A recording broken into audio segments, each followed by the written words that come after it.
Bonjour, chers participants. Vous avez deux options pour la langue. Soit vous choisissez le français ou l'anglais. Et vous regardez en bas le petit bouton qui est sous forme de globe et, et vous choisissez soit la langue française.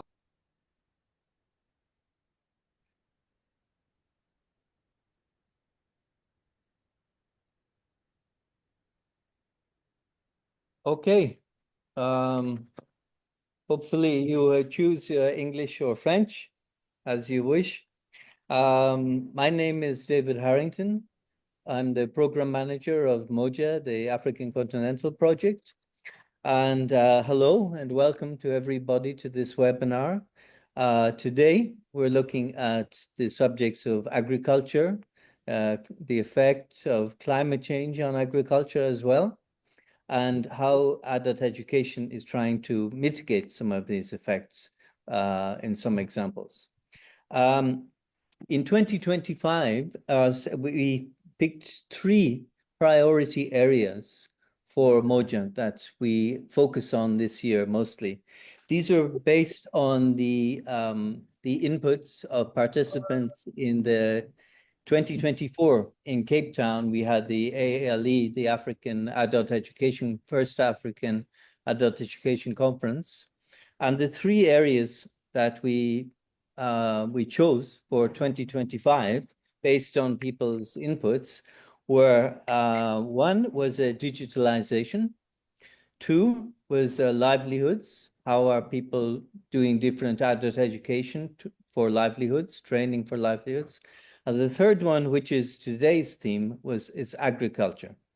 And agriculture, we can't really think about agriculture, except we must think also how climate change is affecting agriculture in so many countries. And from our point of view, we also look at adult education, how we can help, how we can have different training or different learning to help with these to overcome or mitigate the effects of climate change on agriculture.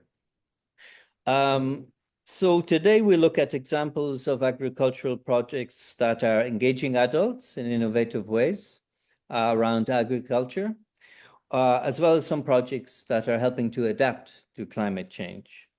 So once again, you're all very welcome. We look forward to everybody's inputs during the plenary. I know you have a lot of things to share and a lot of different countries where you have examples where you're fighting with these, struggling with these subjects. I will pass straight away. I really don't have more to say to my colleague Abdoulaye. I should say that please choose English or French at the below. But the two presentations today will be in French, and please choose your interpretation in whichever language you like. And Abdoulaye will do the introductions of today's presenters, who I'd like to thank very much, both our presenters for today, and also share some housekeeping tips with you as well. So thank you very much. Abdoulaye, please. Bonjour tout le monde. Et nous vous souhaitons la bienvenue pour cet important webinaire qui est sur le changement climatique, l'agriculture et l'éducation des adultes. Nous sommes heureux de partager avec vous certaines dispositions en ce qui concerne le présent webinaire. Il sera diffusé sur nos réseaux sociaux, Facebook, Instagram et autres, et des photos seront prises. Et dans le chat, si vous voulez utiliser le chat et vous présenter, veuillez mettre votre prénom, votre nom, votre pays et le nom de votre organisation. Il y a une interprétation qui est disponible en français et en anglais. Veuillez voir l'icône en bas, l'icône qui ressemble un peu au globe, et vous allez voir l'option française ou l'option anglaise, et vous choisissez en ce qui concerne votre langue que vous voulez utiliser. Et aussi, si vous voulez intervenir au cours des débats, veillez en sorte que vous intervenez un peu lentement, de façon un peu articulée, pour permettre aux interprètes de pouvoir vous interpréter soit en anglais, soit en français. Et nous allons partager aussi éventuellement les liens utiles pour pouvoir nous connaître et aujourd'hui et dans le futur et collaborer. Les liens utiles de vos web, ça, de vos web et puis de vos emails, ça sera intéressant. Et si vous avez des questions au cours même, comment dirais-je, de l'intervention, vous pouvez déjà poster vos questions sur le chat. Vous pouvez utiliser le chat pour mettre vos questions. Et veillez en sorte que votre micro soit en fait désactivé. Parce que quand les présentateurs sont en train de présenter, il ne faut pas que votre micro soit un peu ouvert pour ne pas les gêner. Et en plus, nous allons avoir deux présentations. La première présentation sera faite par M. Marico. M. Marico est de nationalité malienne. Il est titulaire d'une maîtrise en histoire et géographie de l'École normale supérieure de Bamako au Mali. Il a, après une quinzaine d'années dans le domaine du développement rural, en particulier la formation des adultes, il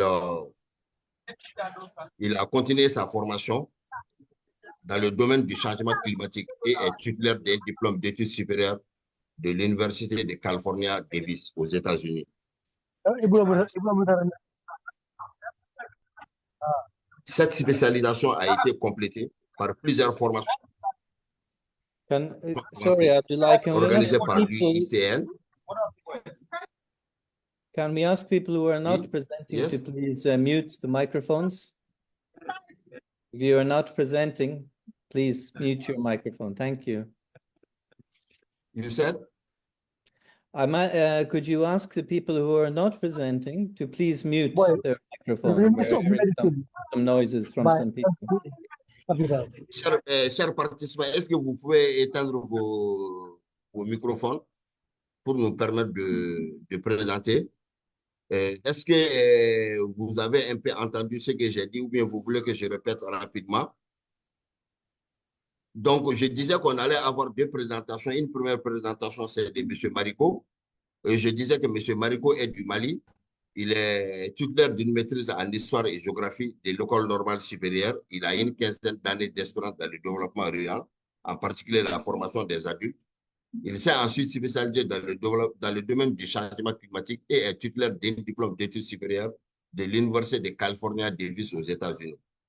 Donc, après cette spécialisation, il a complété cette spécialisation par d'autres études avancées, formations avancées, qui ont été organisées par l'UICN sur la réduction des émissions causées par le déboisement et la dégradation des forêts au Ghana, et ensuite sur la réduction des risques, des catastrophes et de l'adaptation au changement climatique organisé par 8 langues internationales au Mali. Voilà grosso modo le parcours professionnel de M. Marico.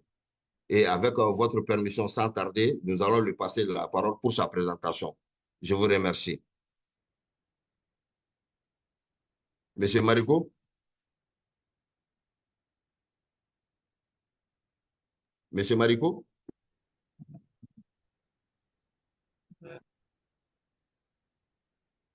Monsieur Marico? Il y a désactivé le bureau, je partage l'écran, quoi.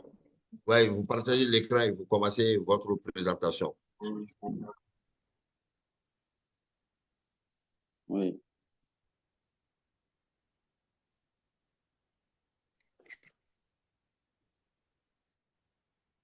OK. C'est bon? Oui, c'est bon, vous pouvez commencer, s'il vous plaît. OK. OK. Bonjour à tous. Voilà, moi, ma présentation se porte sur l'apprentissage et l'éducation des adultes comme réponse au changement climatique et à l'insécurité alimentaire au Sahel, quoi. Donc, comme vous voyez la carte qui est affichée, quand on parle du Sahel, c'est grosso modo les 5 pays, les 5 à 6 pays, Sénégal, Mauritanie, Mali, Burkina, Niger, Tchad. Bon, on peut prolonger aussi vers l'Afrique orientale, à part le Soudan et même l'Éthiopie et Djibouti. Bon, maintenant, on parle beaucoup du Mali, du Niger, du Tchad et du Burkina comme Sahel parce qu'il y a un conflit.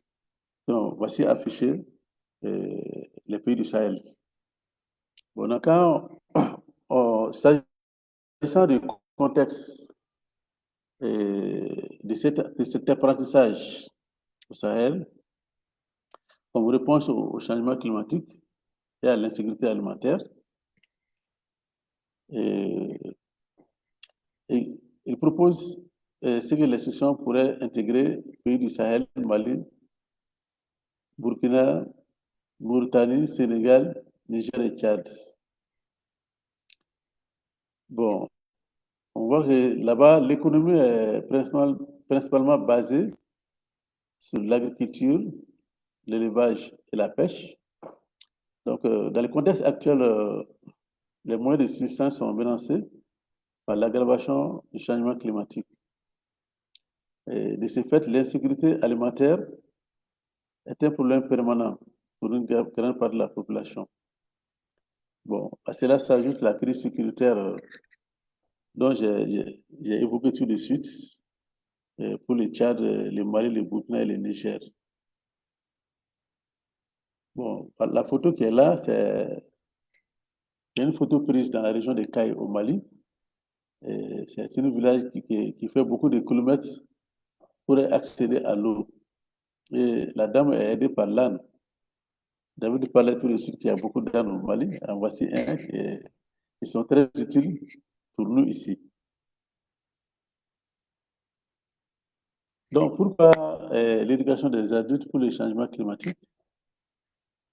Bon, pour répondre à cette question, je dirais que les pluies sont de plus en plus rares. Les saisons sont courtes et sont retardées ou interrompues de façon précoce. Et les vents sont de plus en plus violents, les sécheresses sont là et les inondations inattendues. Tout le Sahel a été confronté aux inondations en 2024. Tout le Sahel. Donc tout cela sape la résilience des communautés. Les méthodes traditionnelles ne sont plus suffisantes. Il faut vraiment s'adapter.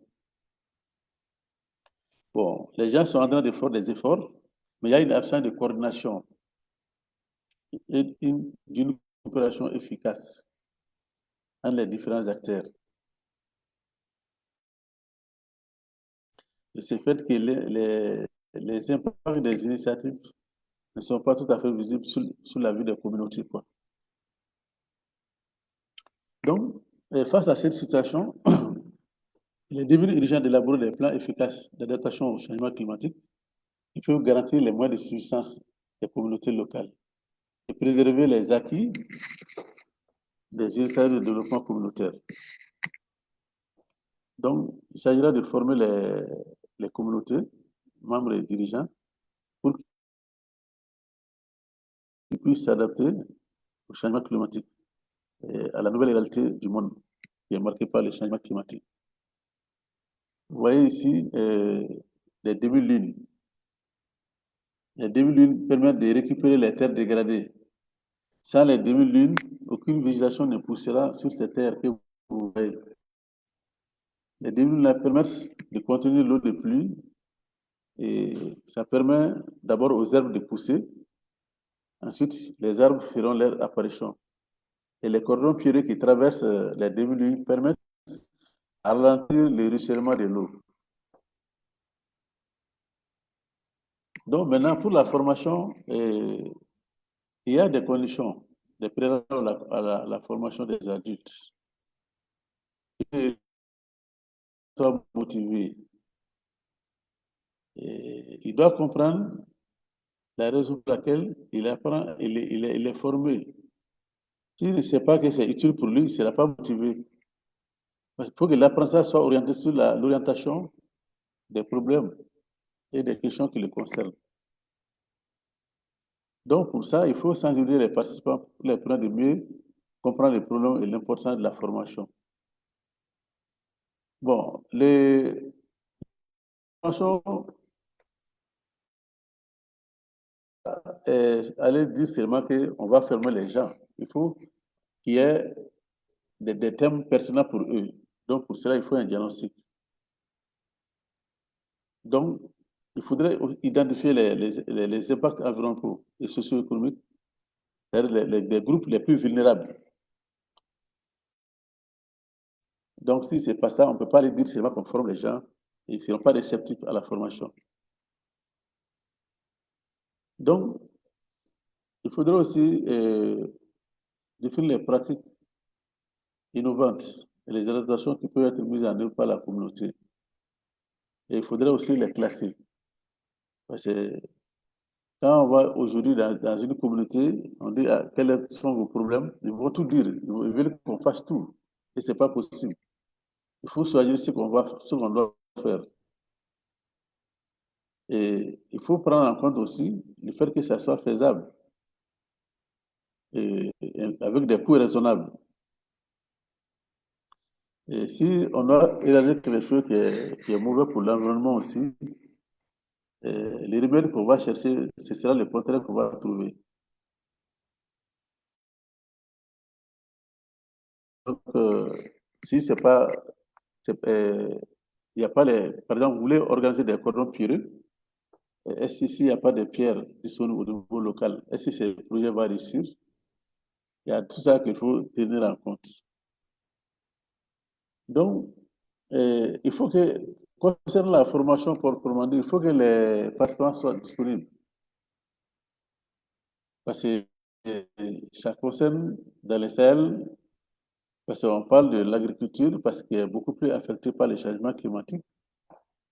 Donc, si tu voulais amener, il faut faire à un moment où ils ne sont pas en activité champêtre. S'ils sont occupés par les champs, ils ne vont pas être disponibles pour la formation. Parce que la saison est très courte. Donc, on met les maximum du paquet pour travailler dans les champs et obtenir quelque chose. Parce que quand vous ratez une saison, il faut attendre la saison prochaine. Donc, pour la sélection des participants, ce n'est pas la famille du chef où il faut prendre l'été, faire confiance. Et des gens qui peuvent perpétuer la formation, ce sont là quelques critères. Bon, il faudrait aussi tenir en compte, prendre en compte les femmes qui font partie qui sont très vulnérables au changement climatique, les femmes. Donc, on ne peut pas faire seulement une formation uniquement sur les hommes. Bon, pour accompagner la communauté, il serait mieux de former les représentants de l'État et, et aussi les élus qui vont continuer les relais, même après la formation. Euh, Maintenant, parce que les gens ne sont pas instruits au Sahel, le taux d'absorption est très, très faible. Beaucoup ne sont pas instruits, donc il faut aussi faire des démonstrations sur le terrain. Donc, je vois ici une femme qui est en train deux femmes qui sont en train d'écrire sur les tableaux. Leur formation a notamment renforcé leur participation aux prises de décisions au sein des communautés. Parce que les Sahel, les sociétés sont conservatrices et les femmes ne sont pas toujours associées aux prises de décisions. Mais avec la formation et tenant compte du genre, les femmes vont participer aux prises de décisions. Comme l'illustrent les deux photos là. Bon, il y a aussi ici, comme je l'ai dit tantôt, le taux d'alphabétisation est faible, il faut aller beaucoup plus sur la pratique. Si nous avons des cordons pierreux, la formation pratique sur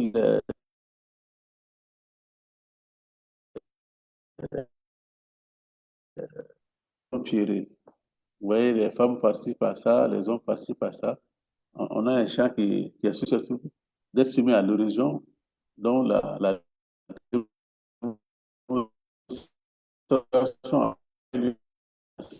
Donc, euh, pour la formation, il faudrait vraiment que l'approche soit participative, pas d'interaction. On ne peut pas venir se présenter en formateur.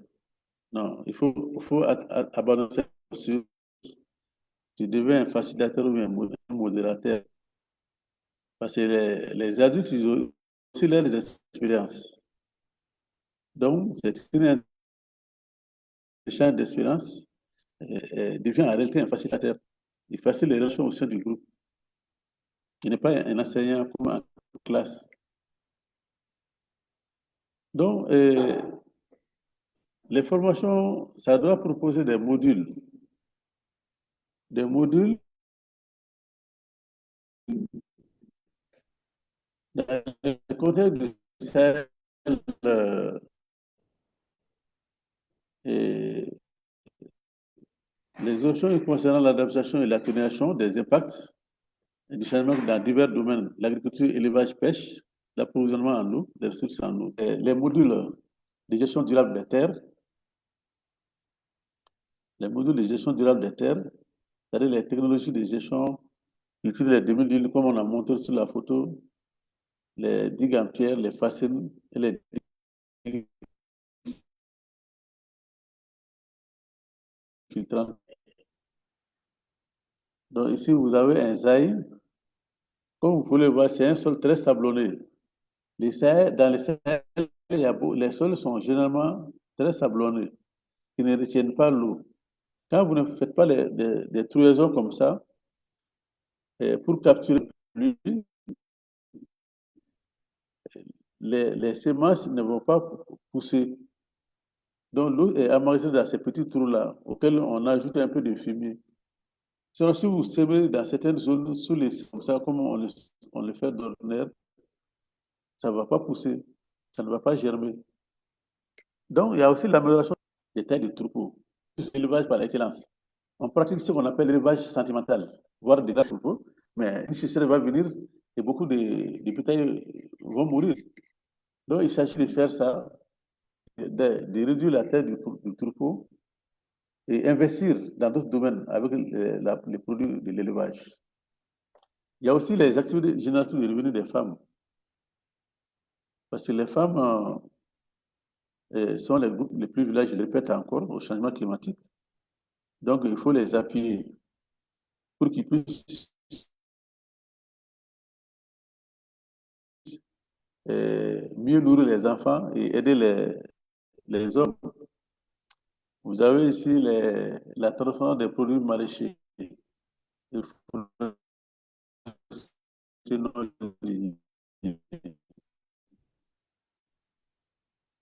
parce qu'il y a un moment, un court moment où l'eau est disponible et tout le monde produit en même temps.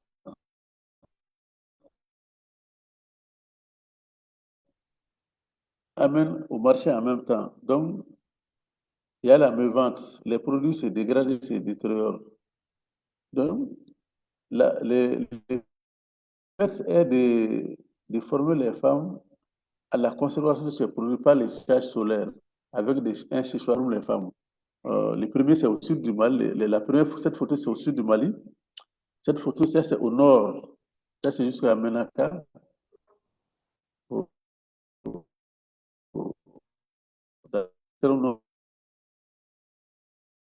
où aussi, il y a des mares au bord duquel les gens produisent des légumes.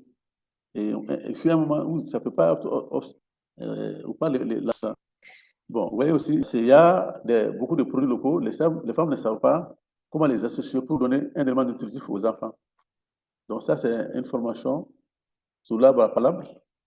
Et après, les femmes ont fait les démonstrations culinaires et les enfants dégustent une bouillie très riche pour leur alimentation.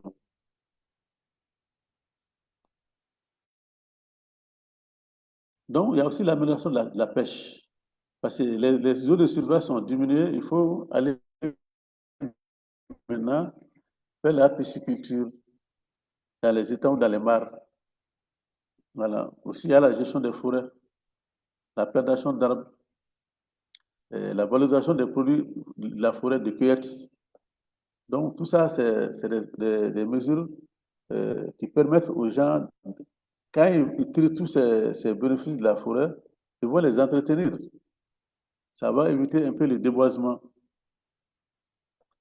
Donc, voici les femmes en train aussi de faire le maraîchage ici. Ça, c'est dans un contexte sahélien aussi, où, où on produit. Ici, il y a le projet qui a fait le fourrage, mais les femmes ont été formées sur les techniques du maraîchage. Parce qu'on mange et on vend. Ça permet d'améliorer l'alimentation de la famille. Et les femmes ont aussi quelques sous. Donc, il y a aussi la stabilisation des dunes. Parce qu'il y a certaines zones dans les sols où sur les habitations. Donc, il y a des espèces qui enfoncent profondément les racines dans les Valsimifera, et Leptandonia, Pyrotechnia, ça, c'est des espèces adaptées au Sahel. Donc, ils peuvent se reproduire facilement avec les boutures. Donc, aussi, il faut lutter contre la crise d'eau. Les nappes s'épuisent de plus en plus. Donc, il faut construire des micro-barrages qui vont retenir l'eau au niveau des villages, faire remonter la nappe au niveau des puits traditionnels. Et ça permet aussi aux femmes de faire les maraîchages. Donc, les exercices pratiques, on les sur le terrain, comme on l'a montré tout de suite. Il y a aussi des voyages d'études qu'ils peuvent faire. Vous voulez faire des cordons pierrés ou bien des demi, vous les amenez dans des zones qui ont déjà l'expérience, dont les communautés échangent entre eux et ils apprennent entre eux-mêmes. Et c'est aussi plus instructif, c'est une forme d'éducation des adultes, les voyages d'études.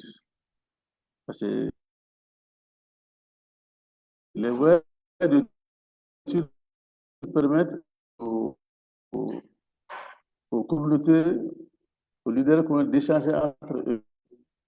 Au lieu de les emmagasiner dans une salle, on peut les amener d'avoir les expériences réussies. Donc, ils apprennent beaucoup de ces échanges, les communautés. Vous voyez ici une expérience de fixation des dunes. Les espèces dont je viens de citer, les leptadoniens, ce sont des espèces apparemment qui sont sèches, mais dès qu'il y a une ou deux pluies seulement, ils enfoncent les racines dans les sables et protègent les villages, les champs. C'est une expérience un peu au centre du Mali, le nord de la région. Il faudrait planifier. Parce que quand on dit, on apprend les choses aux communautés pour l'adaptation et on laisse, il faudrait qu'il y ait la planification, il faudrait aussi qu'il y ait la mobilisation des ressources. Sans ressources, il y a certaines choses que les communautés peuvent faire sans les ressources. Dès qu'on leur montre comment faire, ils peuvent le faire, mais certains demandent des appuis. Donc, pour l'adaptation au changement climatique, il y a souvent l'appui extérieur qui est nécessaire. Parce que quand vous leur dites, bon, vous allez faire ça telle année, telle année, telle année, qu'il n'y a pas d'appui, ce qu'ils peuvent faire, peut-être qu'ils sont motivés à le faire, mais ce qu'ils ne peuvent pas faire, euh, la connaissance qu'ils ont acquise, les communautés ne pourront pas les mettre en pratique.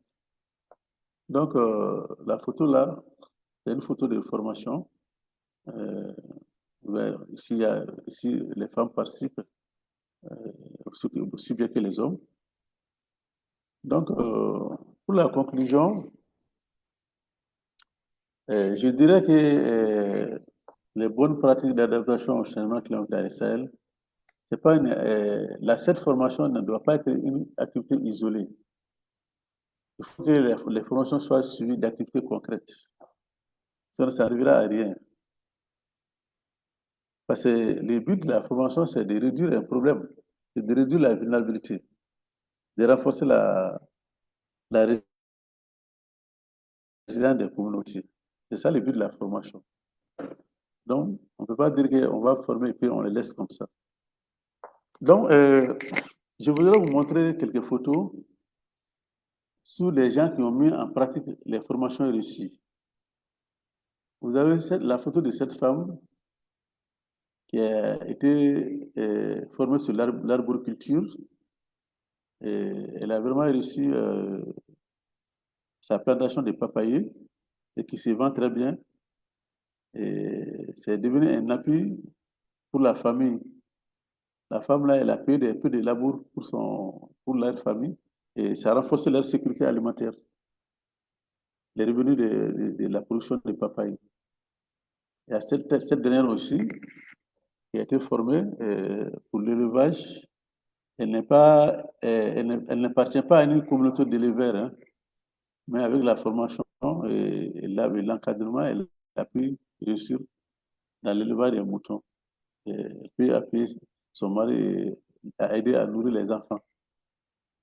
C'est ça le problème. C'est là aussi, dans la région de Ségou, c'est un pépiniériste qui a été formé et qui produit des milliers de plants par an. Et au lieu d'aller chercher très loin, les communautés viennent acheter des plants chez lui à des prix raisonnables. Donc, tout ça, c'est les avantages de la formation. S'il n'y a pas de ressources locales formées pour faire ça, les communautés seraient obligées d'aller chercher ça très loin. Donc, c'est ici une phase de la transformation à Tombouctou, où j'étais présent avec une autre formatrice. Donc, ici me fin la présentation. Je vous remercie pour votre aimable attention. Merci, Monsieur Mariko, pour cette brillante présentation. Oui. Nous allons passer en Donc, 5 minutes aux demandes d'éclaircissement. ok. Si vous-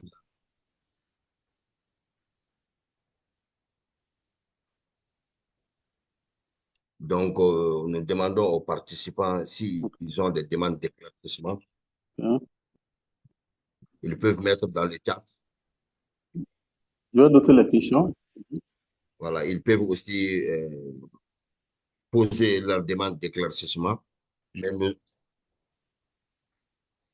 mais nous allons passer effectivement après la deuxième présentation Par chat, oui, ça, c'est possible. et après les demandes d'éclaircissement sur la deuxième présentation, nous aurons 30 minutes pour avoir des discussions vraiment participatives d'interaction entre les participants et les deux présentateurs pour 30 minutes. Nous vous remercions une fois de plus pour votre intérêt à la thématique et à l'éducation des adultes. Et sur ce, je passe la parole à ma collègue de la Tunisie, Madame Oumema Kefi. Merci beaucoup. Donc, nous allons passer à la deuxième présentation. Je vais tout d'abord présenter le deuxième intervenant qui vient de la Tunisie et c'est Monsieur Kerim Chebi. Donc, il est chercheur en sociologie et démographie. Il est spécialisé dans les coopératives, un ancien passionné et praticien de l'informatique. Il s'intéresse particulièrement à l'histoire et au journalisme critique et analytique. Il est actuellement chef de projet à la Confédération des coopératives des GRV, section tunisienne. Donc, nous allons passer à la présentation et je passe la parole à Monsieur Kerim. Est-ce que je partage la présentation ou est-ce que vous allez vous la partager vous-même? Je pense la partager. Est-ce que vous voyez déjà la présentation? Je Oui, pense que j'ai... super. Très bien. Merci, Bon, donc merci vous beaucoup. partagez. Ok, super, très bien. Merci beaucoup, Omaima. Donc, bonjour tout le monde. Je vous remercie. Je remercie la plateforme Moja pour l'organisation de ce webinaire que nous espérons sera instructif. Je remercie également donc mon collègue Monsieur Mamadou qui vient de présenter, de faire sa présentation. Et donc on va commencer. Euh, J'aimerais faire quelques éclaircissements. Tout d'abord, je ne suis pas on m'a demandé de parler du changement climatique. Je ne suis pas un spécialiste du changement climatique, je ne suis pas un expert du changement climatique, donc je suis un profane par rapport à ce sujet, mais on va essayer de donner un modèle qui, par euh, les contrastes à ce qui existe, pourrait formuler une forme de solution concernant la lutte au changement climatique. Je vais expliquer cela. Nous allons parler tout d'abord des unités coopératives de production agricole usufruitière des terres domaniales en Tunisie. Et on va expliquer un peu, c'est un peu technique, on va essayer d'expliquer un peu quelles sont ces unités, comment elles ont été formées, qu'est-ce qu'elles représentent au niveau de l'agriculture tunisienne et donc qu'est-ce qu'elles vivent comme difficultés et défis actuellement. Donc on va revenir à cette carte hein, que vous voyez ici. C'est une carte d'une partie de la Tunisie hein, qui s'arrête au centre de la Tunisie à partir du nord. Et donc, je vais revenir par la suite pour expliquer le pourquoi. Pourquoi est-ce que nous avons mis cette carte. Donc, le plan, donc, il y aura une petite introduction, donc le contexte global et les défis de la sécurité alimentaire, le rôle éducatif des unités coopératives de production agricole, les défis actuels, donc les défis climatiques, bien entendu, et écologiques, une vision d'avenir. On va essayer de présenter une vision d'avenir pour les unités coopératives de production agricole et à la fin, donc, la conclusion. Donc, nous voyons ici l'article 143 du Code des droits réels en Tunisie. Donc, qui dit l'usufruitier a droit aux fruits naturels et civils de l'usufruit.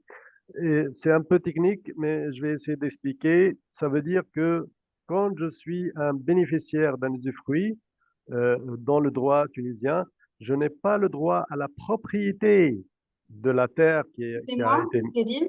Oui, Je pense qu'il y a un petit souci avec l'interprétation. Euh, dites-moi, est-ce que je dois ralentir la cadence? oui, alors j'attends mon collègue pour qu'il me dise c'est quoi le problème. Abdoulaye, c'est quoi le problème exactement? Sorry, the English is currently coming on the French channel for interpretation. So the people Yeah. who speak English have no interpretation unless they somehow listen to the French channel. So Ok. please, interpreters, can you Ah, fix this one?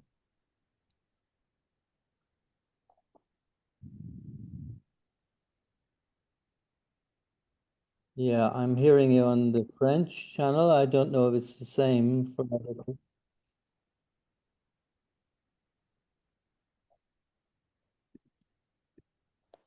Yeah, if I choose the English channel, I do not hear you. Only on the French channel. Yeah. There is Maybe we can, a please, kind of English mess up speakers, between. please listen to the French channel for now, and you can hear. Select French, the interpretation. Yes, Yes, I hear we can you. hear you, but it's messed up with the French channel.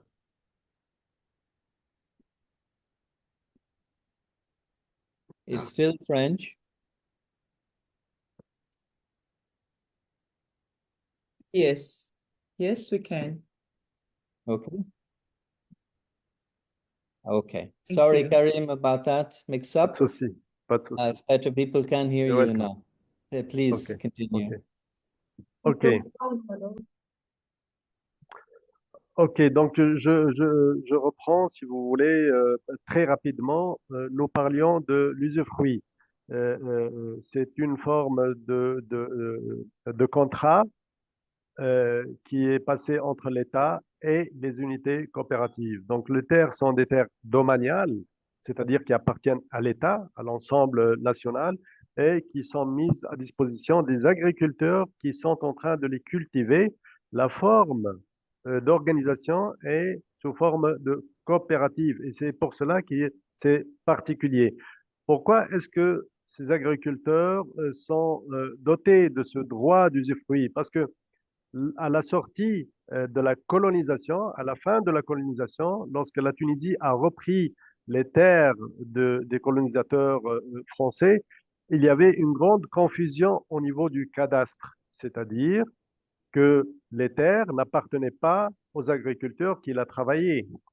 Et il n'y avait pas moyen de redistribuer les terres, de faire une sorte de réappropriation parce que ça remontait à très très loin, cette confusion, ça remontait à 4 siècles ou 5 siècles, et donc qui a été aggravée par la colonisation française. Donc l'État, qu'est-ce qu'elle a fait pour ne pas créer des perturbations? Elle a conservé ces terres-là, mais ceux qui la travaillaient ont été organisés sous forme de unités coopératives de production agricole. Donc, euh, les défis par rapport à la sécurité alimentaire sont à peu près connus, y compris le changement climatique, mais il n'y a pas que les changements climatiques. Et il y a le dérèglement écologique qui est causé parfois par les guerres, par l'instabilité, qui est causé parfois par les nouvelles formes de virus, comme nous avons connu lors de la crise du coronavirus. Donc, il y a vraiment un contexte de défi mondial. Et spécifiquement dans notre région, en Afrique, nous avons beaucoup souffert de ces aléas. Donc, les unités coopératives représentent un pilier que nous avons essayé d'éclaircir pendant ces 20 minutes. Je sais très bien que ce n'est pas tout à fait simple, mais on essaie d'aborder et on essaie de clarifier le maximum. Donc, Céline, oui, est-ce que vous pouvez agrandir le slide, s'il vous plaît? je pense qu'il est, Il suffit de cliquer sur l'écran qui est en bas à droite. oui, en bas à droite. Non, attendez, normalement, il est Voilà, agrandi. ça, c'est mieux. Hein? Comme ça, on voit mieux. Vous voyez mieux maintenant? Oui, exactement, oui. D'accord. Donc, je passe au slide suivant. Donc, si, en parlant de l'impact des aléas, comme on voit, l'impact de la crise, si vous voulez, donc de coronavirus, sur les exportations, la chute des exportations à partir du mois d'avril, à partir du mois de peut-être février 2020, et donc qui a culminé au mois d'avril-mai, montre effectivement la fragilité des systèmes d'échanges internationaux. C'est la même chose que nous voyons, si vous voulez, avec l'intervention russe en Ukraine. En février 2022, nous avons une augmentation si vous voulez, des prix euh, euh, au niveau des chaînes logistiques et au niveau, bien entendu, des deniers alimentaires. Cela veut dire que les échanges qui sont bien nécessaires ne sont pas forcément garants d'une stabilité et d'une souveraineté alimentaire.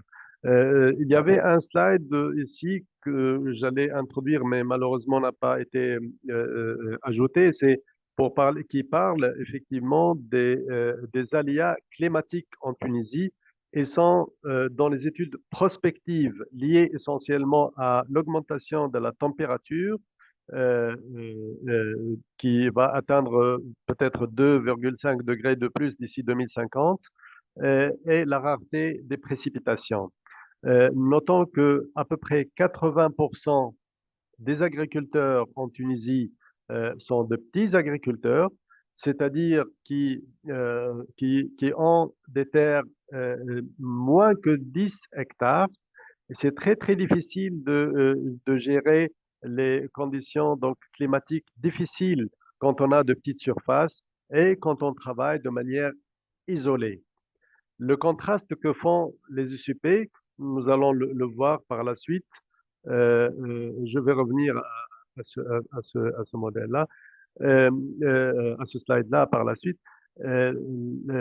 Les UCP, bien qu'elles ont été réduites de 218 dans les années 90 à 18 actuellement, elles occupent quand même une surface de 16 000 hectares. C'est-à-dire que la surface moyenne des UCP, c'est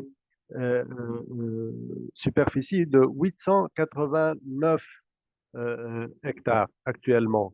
Elle était en 1990 de 972 hectares et donc, bien entendu, un nombre de coopérateurs qui était de 27 moyennement pour chaque coopérative, qui est descendu à 8 actuellement.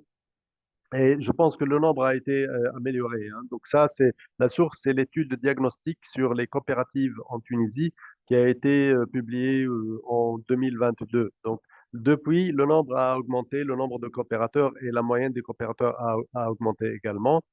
Donc, la production, par contre, la moyenne de production céréales par hectare, elle était de 16 quintaux par hectare.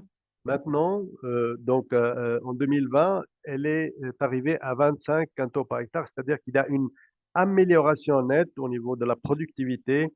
Et on va revenir par la suite au rôle de l'éducation dans cette question. Et la moyenne de production des vaches, il était de 68 il est passé à 77 en 2020. En 1990, on parlait de 68 donc têtes de bétail à 77 pour, pour le contrepartie en 2020. Donc, la réduction des UCP qui a été non pas causée par le changement climatique, il faut le dire, elle a été causée par une politique publique qui a été ravageatrice par rapport à ce type d'agriculture.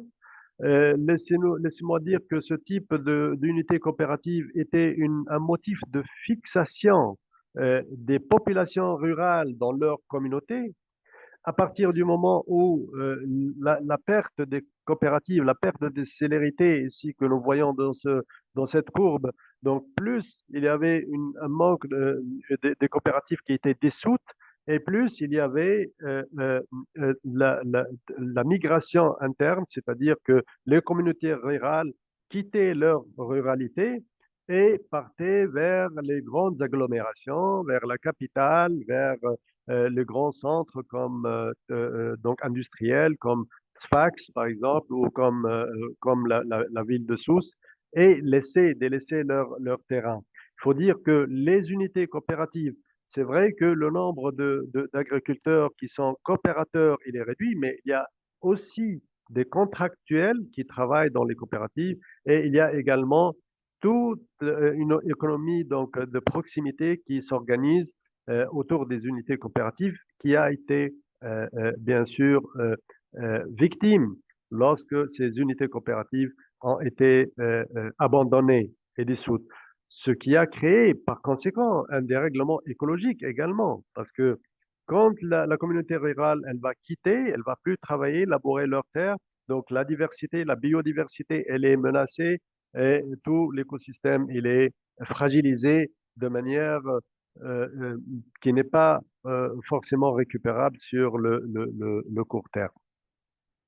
Donc, je reviens ici à ce slide pour parler du rôle des unités coopératives de production agricole.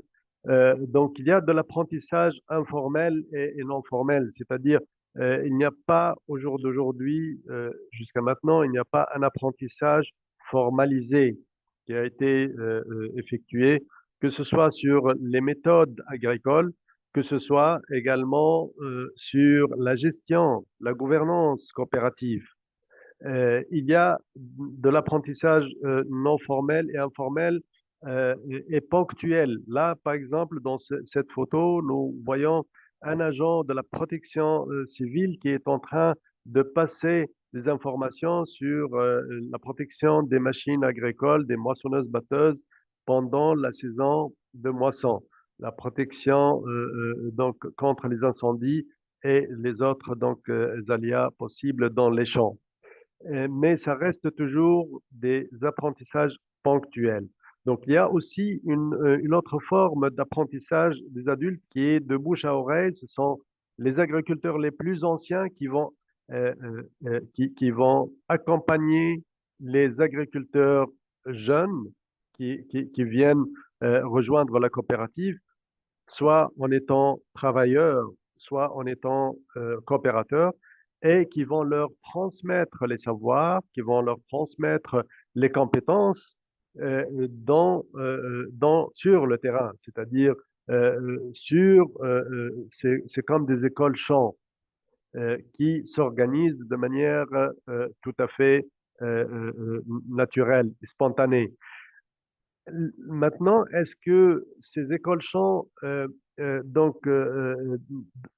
diffusent un savoir uniquement ou une sagesse uniquement populaire et ancestrale? Non, parce que ces unités coopératives sont en train de diffuser chaque année le paquet technique qui est fourni par le ministère de l'Agriculture, c'est-à-dire le Bureau de contrôle des unités de coopératives de production agricole fournit le paquet technique à chaque début de saison, c'est-à-dire tout ce qui est relatif aux nouvelles maladies, tout ce qui est relatif à des prévisions météorologiques, tout ce qui est relatif et également aux associations de plantes et autres, et l'utilisation des engrais, à quel moment, de quelle façon.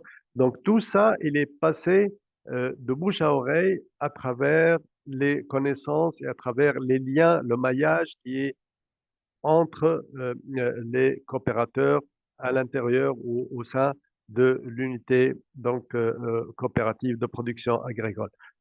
Plus encore, toute la communauté qui est autour de l'unité coopérative, elle bénéficie elle-même du même paquet technique, c'est-à-dire que le savoir-faire ou l'apprentissage, il déborde du cadre de l'UCP pour aller atteindre toute la communauté. Et c'est pour cela que nous avons dit que les unités coopératives de production agricole sont un grand motif pour la fixation des communautés rurales dans leur ruralité. Donc, euh, c'est une communauté de pratiques qui favorise effectivement la transmission du savoir et qui a fait en sorte que ce modèle, il est résilient par rapport à des modèles ou par rapport à des petites agricultures qui sont vulnérables au dérèglement écologique euh, et également au changement climatique, mais aussi aux autres aléas, les aléas du marché, l'augmentation des prix des intrants, l'augmentation des prix également, si vous voulez, de la semence, la rareté des semences, la diminution de la qualité également des semences, etc., etc. Donc, c'est vraiment un modèle de résilience et qui favorise également la souveraineté alimentaire. Pourquoi? Parce qu'il va protéger les cultures locales, il va protéger également, il va diffuser des bonnes pratiques qui sont bien entendu étudiées au niveau du ministère de l'Agriculture et diffusées partout, mais ce sont essentiellement les unités coopératives qui se tiennent à ces paquets techniques, pas forcément les autres agriculteurs, donc peut-être moins connectés ou ayant moins de compétences à ce niveau-là. Euh, donc je passe, je vois que le temps est en train de passer. Euh, voilà.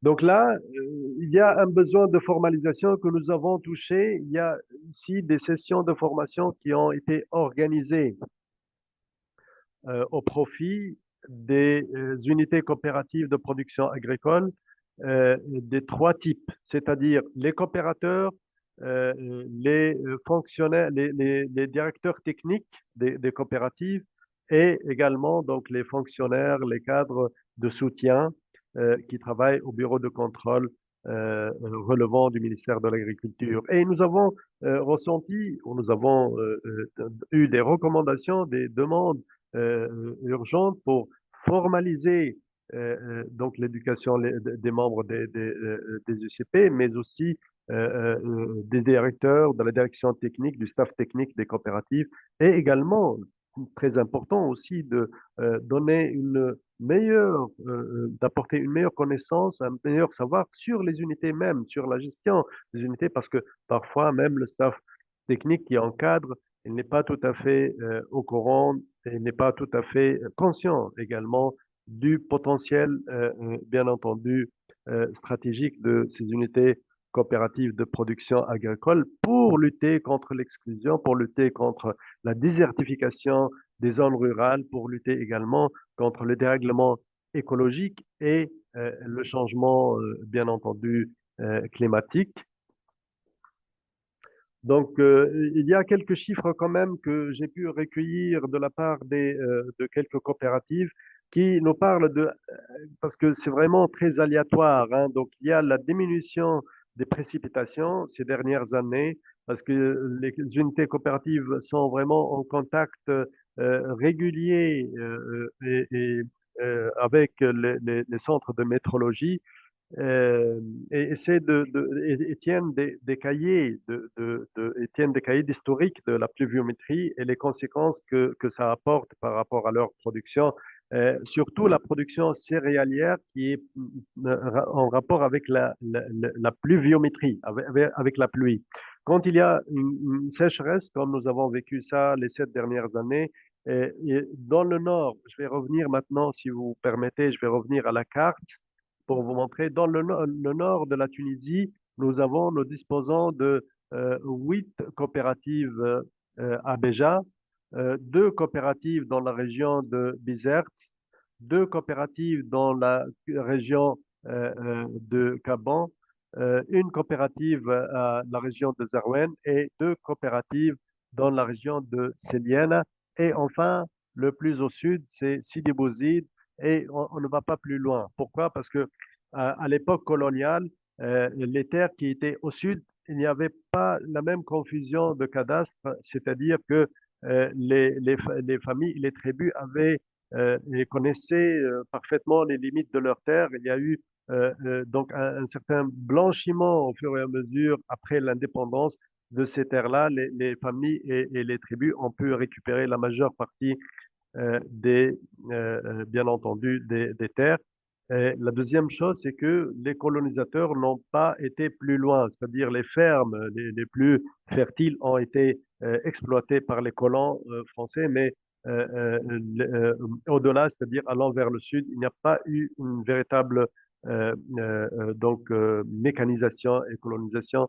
Et c'est sur la base de ces fermes, on appelle ça des noyaux domaniaux, que les unités coopératives ont été installées, c'est-à-dire il y a une ferme, il y a la machinerie, toute la machinerie agricole qui a été récupérée de la part des colonisateurs, des colons français et étrangers. Parfois, il y avait des Italiens, il y avait quelques Italiens, mais essentiellement des Français. Et donc, les terres qui appartenaient déjà au privé ont été rendues au privé. Pourquoi? Parce que les colons avaient déjà des contrats de location auprès de ces privés, mais tout le reste, qui a été vraiment la grande partie donc des terres qui faisaient au début de l'indépendance, en 63, on parlait pratiquement de 500 000 hectares, a été récupéré par l'État. En grande partie, ils ont été gérés jusqu'au début des années 90 sous la forme des unités coopératives. Et par la suite, avec la politique de libéralisation, les plans d'ajustement structurel, on a commencé à démanteler petit à petit les unités coopératives et on les a transformées sous d'autres formes, ou bien sous des lots techniciens, c'est-à-dire on a morcelé les terres domaniales et on les a attribuées à des jeunes ingénieurs agronomes qui venaient de sortir de l'école une grande partie n'a pas pu résister, n'a pas pu réussir. Pourquoi? Parce qu'ils ont travaillé dans des conditions un peu parfois pénibles, parce qu'ils sont isolés, ils n'étaient pas préparés à ça. Et une autre partie a été donnée sous forme de SMVDA, Société de mise en valeur donc agricole et de développement agricole. Ce sont des sociétés privées qui devaient veiller au développement agricole dans les régions, mais malheureusement également, donc une grande partie a échoué au niveau de leur mission et les terres ont été abandonnées à nouveau, causant effectivement tout le dérèglement, comme on a dit, la désertification, la migration, vers les villes et la désertification des zones rurales qui étaient autrefois promotrices d'emplois et qui étaient productrices de deniers alimentaires qui amenaient la stabilité, une certaine souveraineté alimentaire à la région et qui contribuaient effectivement donc à la lutte contre les dérèglements écologiques.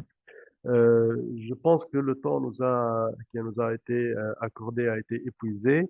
Euh, je vous remercie pour votre bien entendu, disponibilité et pour votre attention.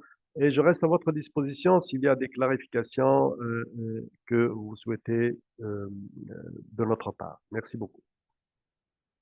Merci beaucoup, Kélim, pour cette présentation. Donc, j'invite tous les participants à poser leurs questions s'ils ont des questions de clarification ou si quelque chose n'était pas clair. Donc, n'hésitez pas à les écrire dans le chat. On prendra un petit moment pour y répondre avant de passer à la discussion.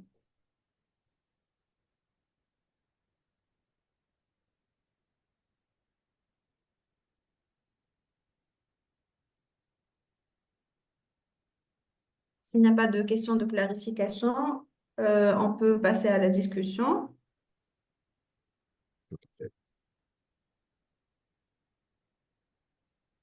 Chers participants, on peut passer à la discussion. Vos questions aux deux présentateurs seront les bienvenues. Nous sommes à votre disposition.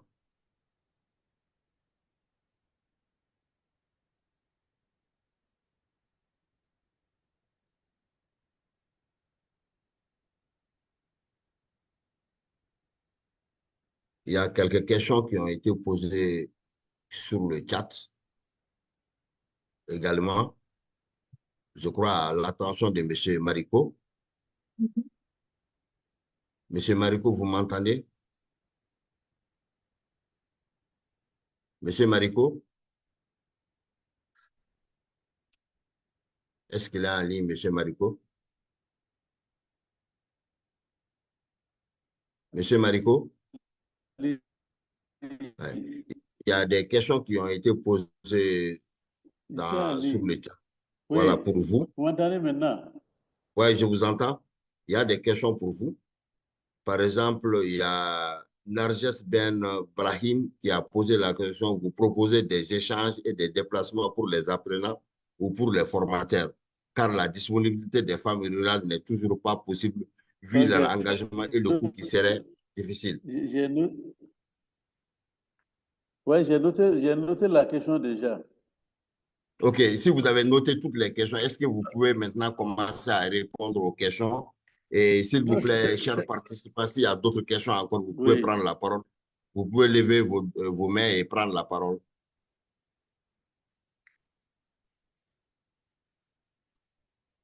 Yes, Abdullah, I've raised my hand already. Yeah. Il y a M. David Harrington qui a levé sa main. Donc, on va lui donner la parole pour poser sa question. Okay. Okay, thank you, Abdullah. Yeah, thank you to both presenters for your very good presentations. Get a better idea about the reality in Mali and in Tunisia after both presentations. My question is for both presenters. Really, it's about if people are responsive the context is very different, and what works in one context we know doesn't always work in a different context.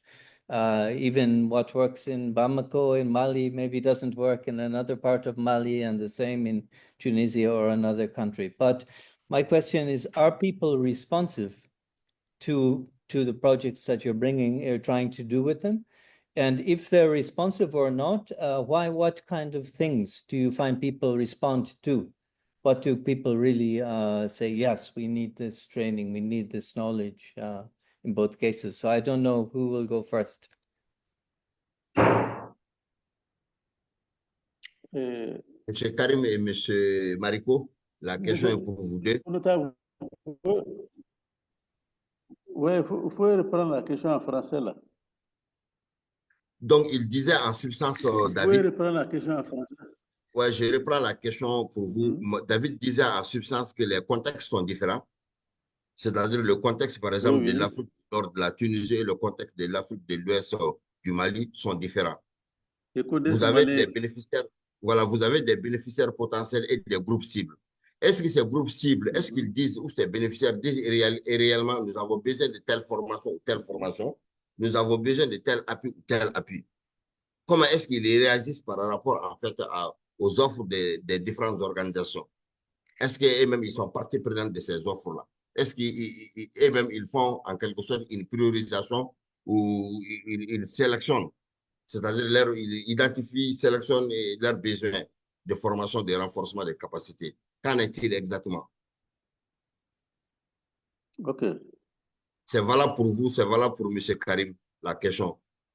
Je voudrais rappeler aux participants que le webinaire, c'est pour vous.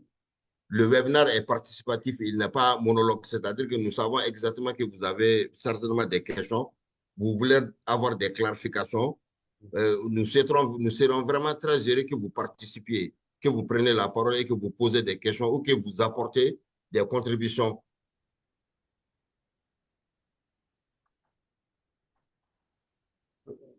Alors, Monsieur Marco, vous pouvez aller. Oui, je peux répondre. Je voudrais répondre à la question de Monsieur David. OK. Oui, je vous remercie pour cette.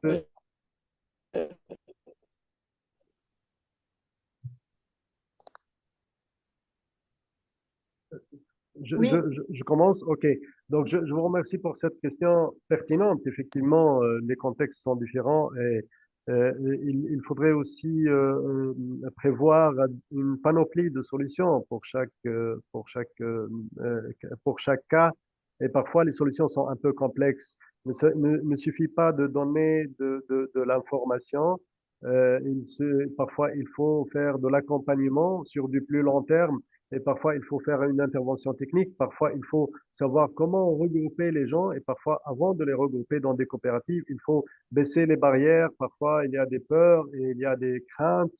Ce sont des défis autant d'ordre sociologique que d'ordre technique, que d'ordre agricole que nous sommes en train auquel nous sommes en train de faire face. Mais pour le contexte des UCPA, la formation que nous avons donnée, par exemple, en 2023, nous avons ressenti que ce soit l'administration publique, c'est-à-dire le ministère de l'Agriculture représenté dans le bureau de contrôle des UCPA, que ce soit le staff technique, c'est-à-dire la direction technique des unités coopératives de ces grandes fermes, que ce soit également les coopérateurs eux-mêmes qui travaillent comme étant des agriculteurs. Donc leur contribution, c'est vraiment le travail comme étant des agriculteurs au sein de ces unités.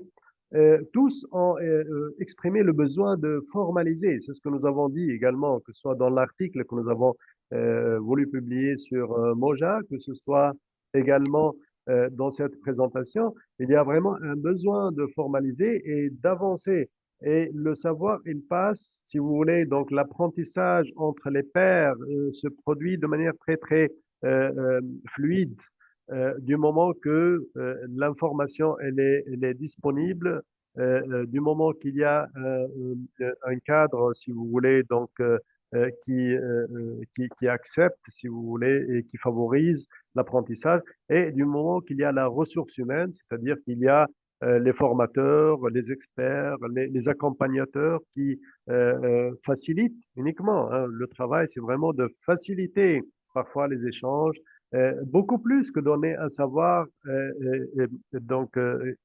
qui vient, un savoir céleste qui vient d'au-delà. Non, c'est vraiment le savoir, il est là, mais il est coincé quelque part. Ce que nous faisons, c'est vraiment de faciliter l'échange, faciliter le contact et de manière très, très naturelle, la communication, elle crée effectivement donc des pistes pour améliorer les connaissances chez tout le monde, hein.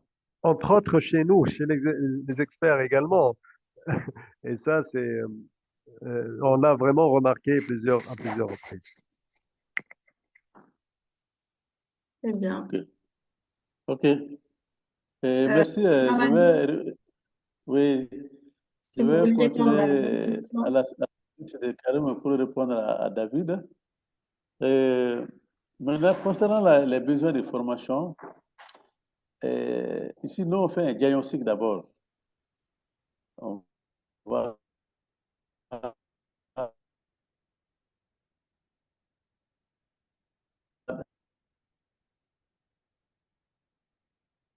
Je pense que Monsieur Mamadou a un problème de connexion. Mariko, vous avez un problème de connexion. Monsieur Mariko? Okay, maybe we can come back in a minute. Umaima or Abdullah, maybe in the chat there are various questions. We can come back to Mr. Mariko when his connection is good. Yeah. So, alors, on a une autre question de Monsieur Hamidou, s'il veut lire sa question, ou est-ce que je peux aussi la lire si vous voulez, Monsieur Hamidou. dans- Est-ce qu'il est là avec nous? Monsieur Amidou? Amidou? Amidou, Oui, vous êtes sur bonjour place? tout le monde. Ah, bonjour. Oui, je suis là. Ouais, Ah, très bien. ok, vraiment merci pour les différentes présentations de M. Mamadou et Karim Chebi, que j'ai beaucoup apprécié. Et les réalités sont que les deux pays, il y a vraiment des différences par rapport au, c'est-à-dire les activités que nous pouvons mener face aux effets du changement climatique concernant l'éducation des adultes. Mais en réalité, euh, nous avons constaté dans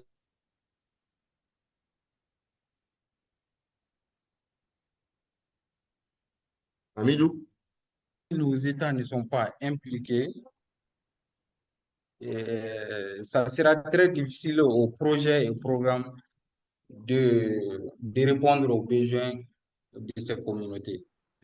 Donc, j'aimerais savoir vraiment si toutefois, quel est l'apport de nos États en réalité, les cas du Mali et de Tunisie, euh, face aux effets néfastes du changement climatique en lien avec l'éducation des adultes. Voilà, c'est un peu ma question. Bon, Merci beaucoup. Donc, la question est pour les deux intervenants. ok. Je ne sais pas qui veut commencer. Si la connexion de Monsieur Ok, Mamadou. moi, je voudrais, ouais, ouais. Ouais, Mamadou, Je Mariko, voudrais essayez d'abord d'aller un peu répondre plus rapidement parce que la connexion n'est pas bonne à votre niveau. Pour que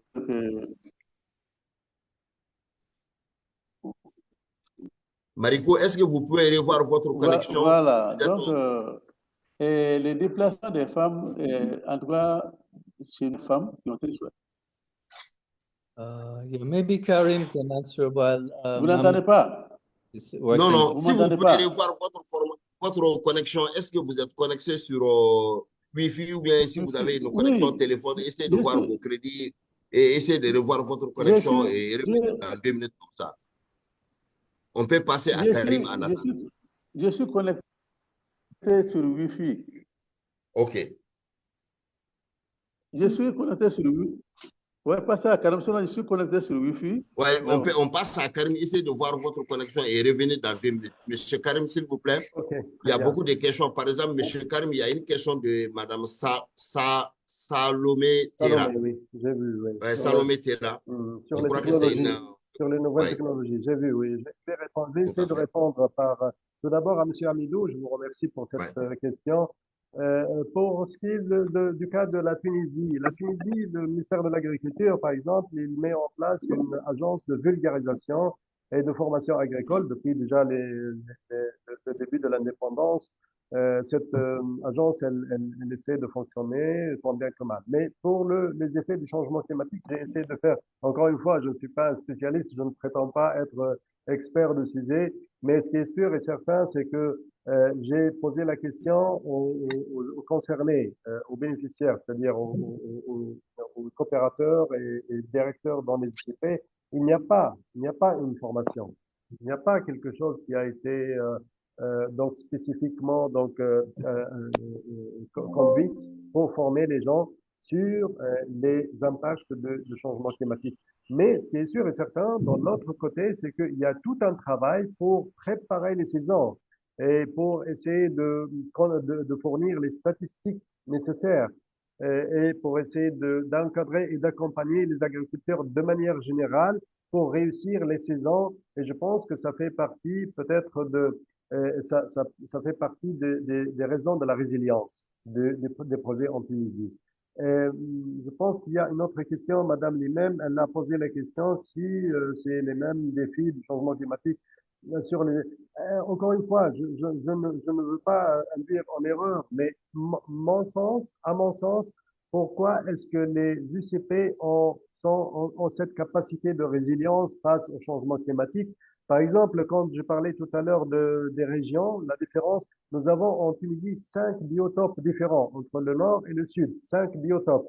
Et pour passer d'un étage climatique à un autre, donc il y a un changement énorme au niveau de la pluviométrie, au niveau de tout un tas de choses. Alors, au plus au nord, nous avons une variation de 10%, c'est-à-dire quand il y a la sécheresse, nous baissons uniquement de 10% au niveau de la production. Mais plus on va vers le sud, à Sidi Bouzid, par exemple, la variation, elle peut atteindre 40 à 50%, c'est-à-dire de moins au niveau de la production. Donc l'impact, il est suivant les tâches bien sûr bioclimatiques.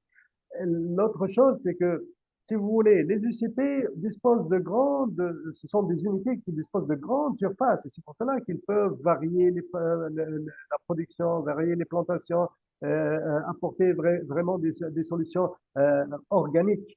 Par contre, les SMSA, ça dépend. Parfois, c'est vraiment très, très rudimentaire. On est là dans un SMSA pour se fournir uniquement aux intrants.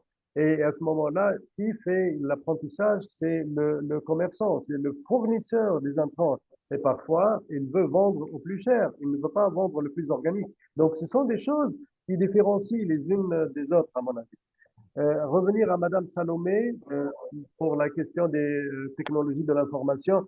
Nous avons eu cette demande de la part du bureau de contrôle du CPA pour effectivement installer donc des applications pour déjà collecter, centraliser les informations, partager des données sur la production et sur peut-être même aussi l'activité des ICP. Est-ce que ça a été fait pour l'instant? Non, pas encore. Mais c'est dans le roadmap, comme on dit, hein, vraiment dans la carte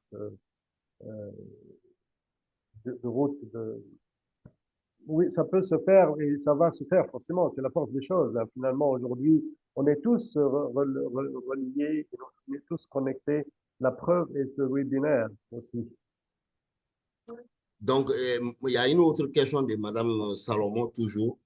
Elle disait qu'elle elle essaie de voir la possibilité des techniques agricoles qui utilisent moins d'eau, peu de surface, sinon même pas de surface hors sol, et qui peuvent faire en sorte qu'on a des périodes très courtes de production.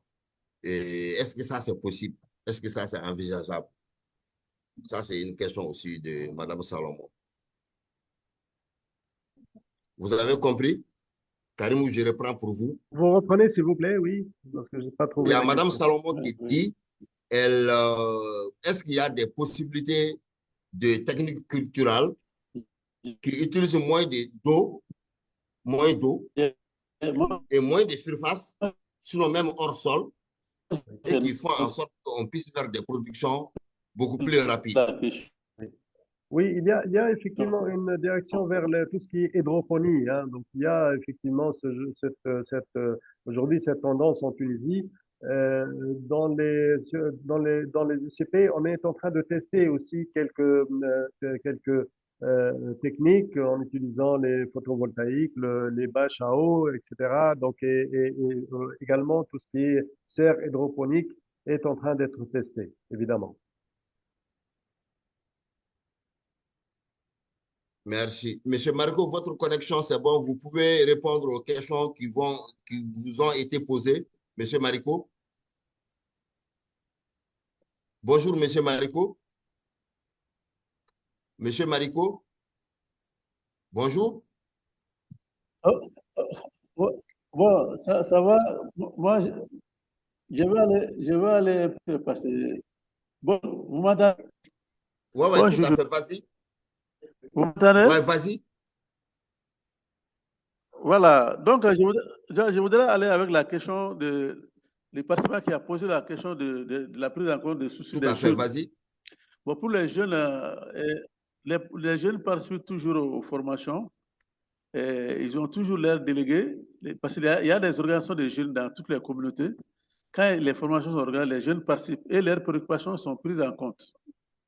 Maintenant, concernant la question de Amadou pour la participation de l'État, quand on fait la formation et qu'on fait les planifications, il y a toujours la condition de l'État qui est demandée et la condition des collectivités qui est demandée. Et à chaque formation aussi, il y a les représentants de l'État qui sont là, qui participent à la formation, que ce soit les services terrains de l'hydraulique, de l'agriculture, de la pêche, de l'élevage, tous ces techniciens aux formations. Donc, ça, c'était concernant l'apport de l'État. J'avais déjà répondu à la question La de David disponibilité sur, des femmes à entreprendre les voyages sur la d'échange, sélection la des besoins formation. des participants. Monsieur Marico, la disponibilité Voilà, des femmes à ouais, quand oui, de Madame, voilà. oui, Ben, oui, Narges Ben Brahima, oui, je pense. j'ai noté ça. Bon, en tout cas, ouais, j'ai noté ça. En tout cas, les choses, les espérances de déplacement des femmes, ce sont des femmes qui sont d'accord avec leurs époux pour faire le voyage. Quand l'époux d'une femme ne donne pas l'autorisation, elle ne fait pas le voyage. Généralement, on fait en sorte que les femmes sont logées à part, les hommes sont logés à part. Donc, ça ne pose pas, ce sont des communautaires organisées dans la communauté et elles ont des responsables qui sont disponibles à participer aux activités. Donc, quand il est question de voyager, ce n'est pas des longs voyages. C'est des voyages de 4-5 jours après retour au Bercail. Et c'est toujours avec l'accord de la famille. C'est bon? Donc, il y a une autre question de Amadou Sedou Garingo.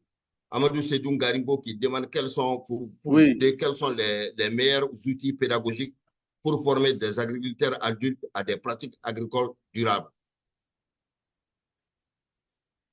Et quel rôle joue l'éducation des adultes dans la sensibilisation aux enjeux climatiques en milieu rural? Bon, je commence par la deuxième question.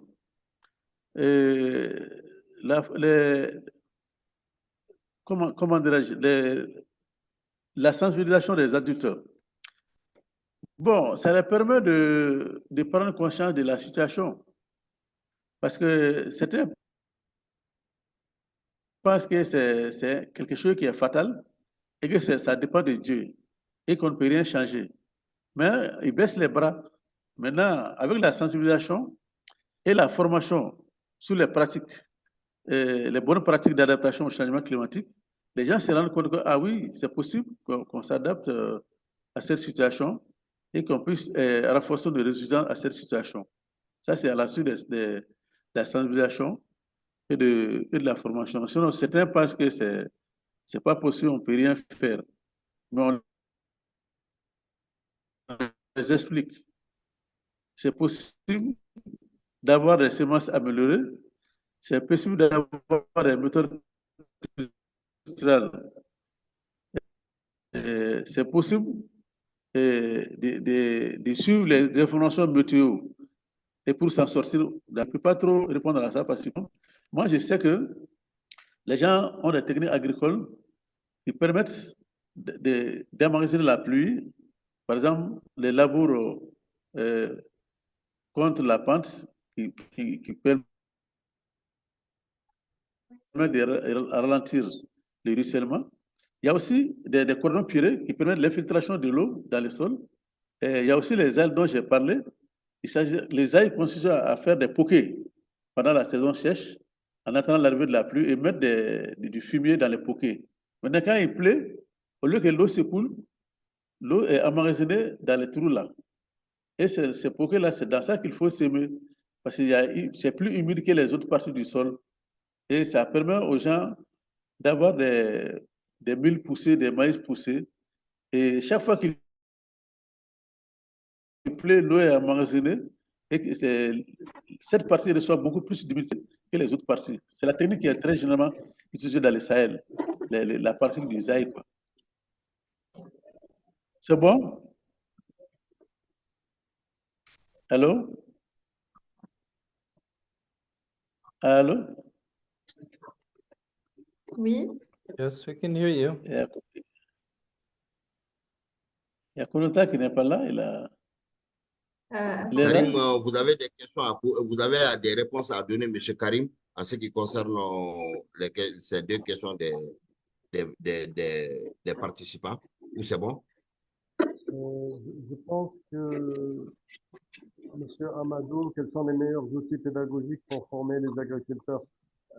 Alors, pour former les agriculteurs, bien entendu, il y a toute une panoplie, il y a beaucoup de recherches qui peut être en train d'être opérées, mais comme nous avons remarqué, c'est le plus, c'est l'école dans le champ. Les agriculteurs, ils apprennent le mieux quand ils sont en train de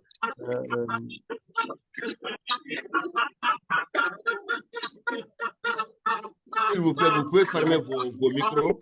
S'il vous plaît, vous pouvez fermer vos micros.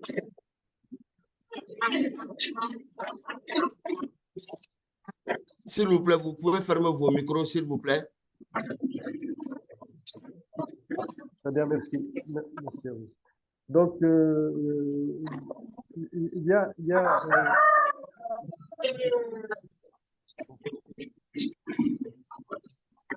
Il y a des chants de coq là. oui, il y a des chants de coq. OK. Alassane, s'il vous plaît, vous pouvez fermer votre micro. S'il vous plaît, nous ne sommes pas au pays d'Ogon. Ferme votre micro, monsieur Alassane. Monsieur Alassane.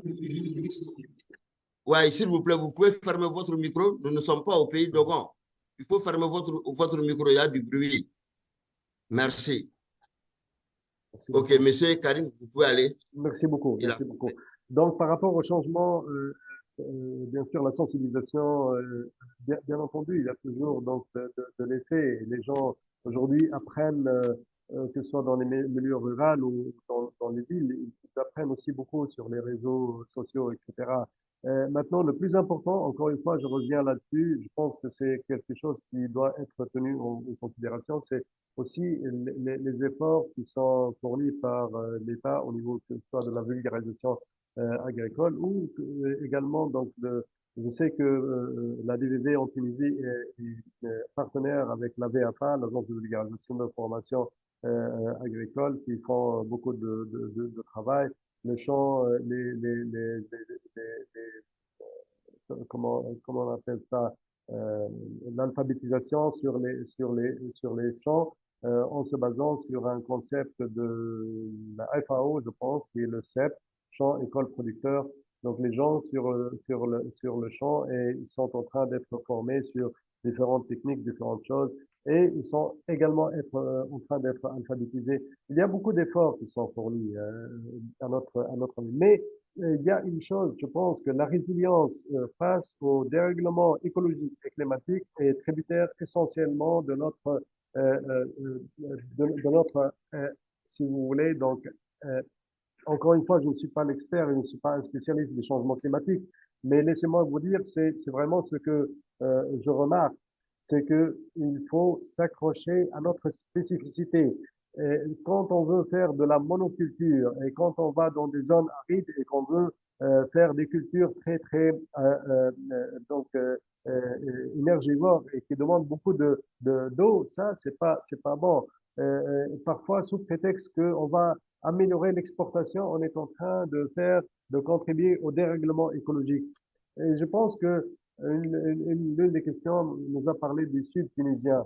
En vérité, nous n'avons pas parlé du Sud, des spécificités du Sud tunisien parce que il n'y a pas de UCP, il n'y a pas de unité coopérative de production agricole, objet de notre présentation au-dessous de Sidi Bouzid, de gouvernorat de Sidi Bouzid. Donc, on n'a pas touché le Sud parce que naturellement, il n'y a pas de UCP. Mais nous savons qu'il y a effectivement des défis au niveau des agriculteurs du Sud. Je ne sais pas, est-ce que c'est les mêmes impacts qu'au Mali? Je ne sais pas vraiment. Je ne peux pas vous dire. C'est pas vraiment dans le cadre, ça n'a pas rentré dans le cadre de notre étude.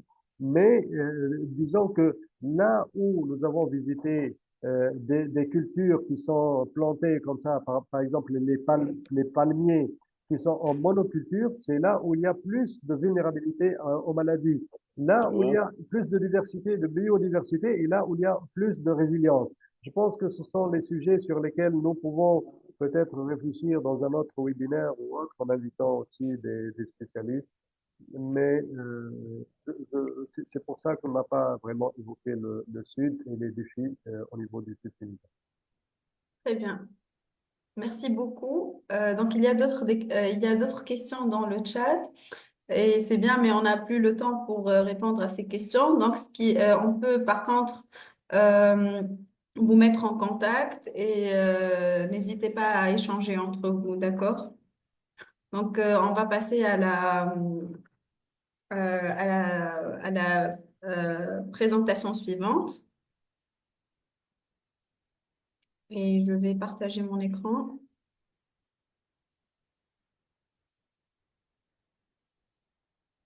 Abdoulaye, est-ce que vous voulez dire quelque chose?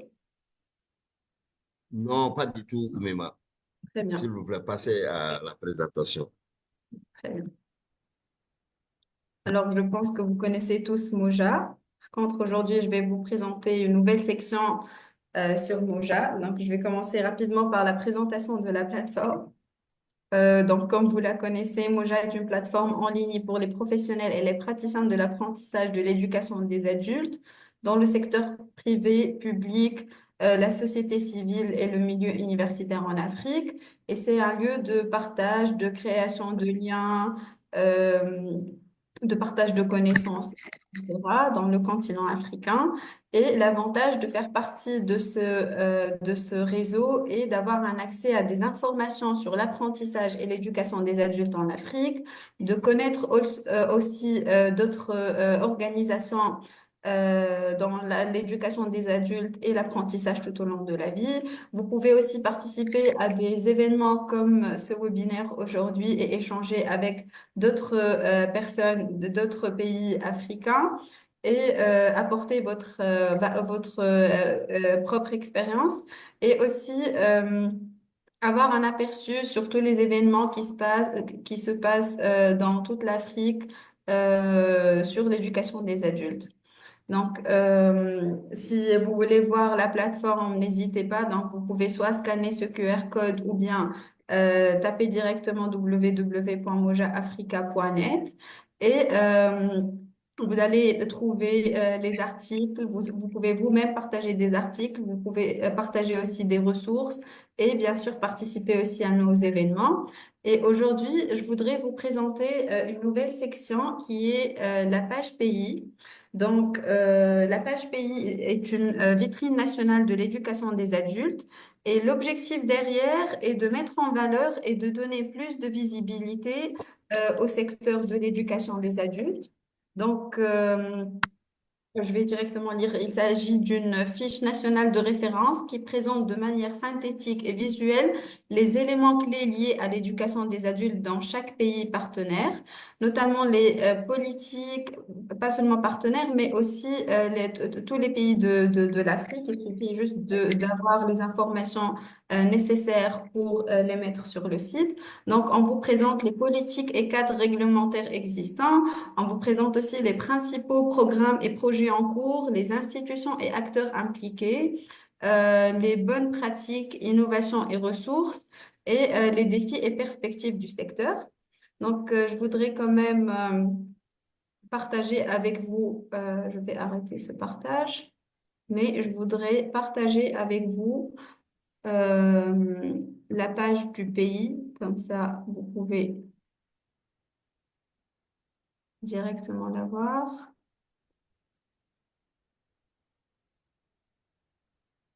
Voilà, donc est-ce que vous pouvez voir? Oui, oui, je vois. Oui. Très bien, Oui. vous pouvez mettre français et vous allez trouver la page pays juste ici. Donc, juste pour vous expliquer ce qu'on a fait, donc on a collecté des informations et comment on a réussi à avoir ces informations. Nous avons commencé la collecte de ces données depuis 2023 sur les différents pays de l'Afrique. C'était une démarche un peu collaborative et vous avez tous participé à cette collecte de données. Donc, nous avons mobilisé les partenaires, nos partenaires, les partenaires de DVV International, les parties prenantes clés de chaque pays pour répondre à un questionnaire qui a été préparé par l'équipe du projet ACP. Et on a aussi eu des échanges directs, on a reçu aussi des contributions, des documents écrits ou plutôt des contributions écrites ou bien des documents, des vidéos qui ont enrichi notre contenu, comme des programmes, des politiques, des bonnes pratiques, etc. Et du coup, on a réussi à avoir cette page-là. Donc, vous pouvez directement y accéder, voir tous les pays et vous pouvez voir quels pays nous avons réussi à collecter des données sur l'éducation des adultes. Donc, il y a la Tunisie, par exemple, il y a le Maroc, le Mali, Tchad et Tanzanie. Ah, il y a aussi l'Afrique du Sud. Donc, vous pouvez accéder à n'importe quel pays et voir les informations. Et vous pouvez aussi nous envoyer vos commentaires ou si vous voulez mettre à jour une information, vous pouvez bien sûr le faire. Donc, je vais revenir à ma présentation initiale. Euh, voilà. Ah non, pas celle-ci. Attendez, donc je vais repartager. Là, voilà.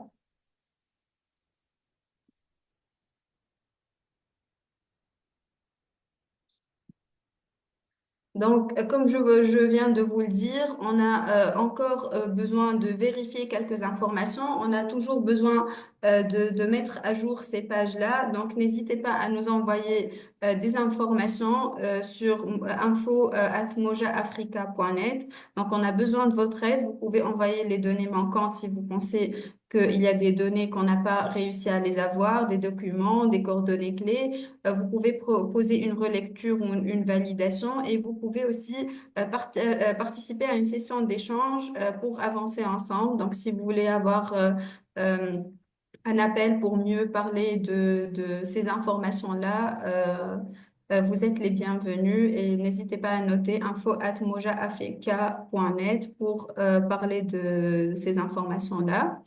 Donc, je vous invite à visiter notre plateforme et principalement et plus et on vous invite aussi à voir cette page-là. Voilà, donc pour finir, n'hésitez pas à nous suivre sur Facebook. Nous avons un groupe Facebook, donc n'hésitez pas à nous rejoindre. Ça s'appelle Praticiens de l'éducation des adultes. On a aussi un LinkedIn, donc vous pouvez nous retrouver sur LinkedIn et c'est Moja. Moja-8 aller sur YouTube et bien sûr il y a notre plateforme, vous pouvez y accéder quand vous voulez plutôt. Il faut bien sûr s'inscrire pour mettre des commentaires, pour aussi partager des articles, des ressources, etc. Et puis, je vous remercie pour votre attention et n'hésitez pas à me contacter si vous avez besoin de quoi que ce soit. Merci. Merci tout le monde. Et nous sommes presque à la fin de la session de ce présent webinaire. Au nom du coordinateur et de toute l'équipe de Moja et du projet continental africain de DVV, nous vous remercions. En premier lieu, les participants pour lesquels nous organisons ces webinaires, qui sont en fait des praticiens et des professionnels de l'éducation des adultes ou d'une manière transversale d'autres secteurs, mais qui interagissent dans le domaine de l'éducation des adultes. Nous vous encourageons à nous rejoindre dans la communauté des éducateurs d'adultes en contribuant effectivement à travers des articles, à travers des ressources, à travers des vidéos, à travers des publications, à travers tout ce que vous faites comme travaux dans le domaine de l'éducation des adultes ou des thématiques dans lesquelles l'éducation des adultes est transversale. Ces informations, nous pouvons les poster sur la plaque Moja. Moja est là pour vous rendre visible, pour faire votre promotion, pour vous permettre d'être connus les uns envers les autres en Afrique et que nous ayons une grande famille africaine de l'éducation des adultes. Nous remercions effectivement les présentateurs qui sont nos professionnels, qui de manière volontaire viennent pour échanger avec les différents participants de leurs connaissances acquises. Nous les remercions du partenariat et nous souhaitons bon après-midi à tous les participants, à toute l'équipe réunie aujourd'hui autour de la plateforme Moja. Et sur ce, comme on le dit, chez nous, en Afrique de l'Ouest, au Mali et partout, le dernier mot est toujours pour le chef. Donc, je laisse le dernier mot, the final word for the coordinator of the project, Mr. David Harrington. If he has one or two words to say, right, David. Really, one or two words. First of all, I would like to thank very much. Let me just put that. I'd like to thank both our presenters very much, Karim from Tunisia and Mariko from Mali. We had some technical problems at times. I'm sorry about this. But what we will do, there was some very good questions from the participants. And I think what we can do is take your questions from the chat window, and we'll ask Mr. Karim and Mr. Mariko if they will kindly and briefly give some answers to these questions. And then we have your contact already because you registered for this webinar, and we can share with you the answers to some of your questions if they were not, if you didn't receive the full answer during the webinar. So I would like to thank all of the participants for your participation today. It's very, very important. We all know that adult education is not very well understood, and it needs more attention and more in every sector, if it's agriculture or health or livelihoods or anything. We need to bring people's attentions to the importance of adult education for every sector, for development and for training of everybody. So thank you very much. And from me, that's the last thing I have to say today. Thank you very much to everybody.